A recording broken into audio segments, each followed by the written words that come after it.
How to snip on a Mac. If you want to take screenshots or capture part of your screen, macOS has built-in snipping shortcuts that works instantly.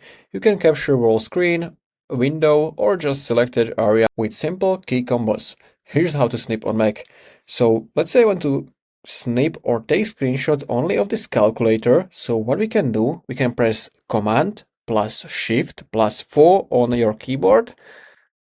And this is going to create like this cross instead your mouse cursor.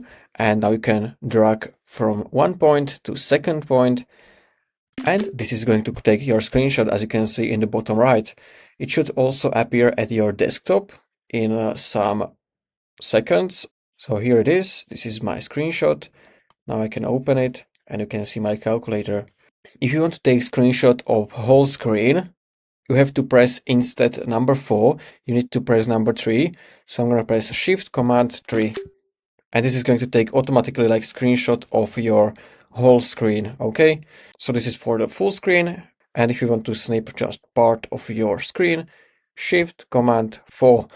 And then you can like select the area which you want to snip, okay? So this was a quick video, how you can snip on your Mac. If you found this video helpful, please consider subscribing for more tutorials like this one.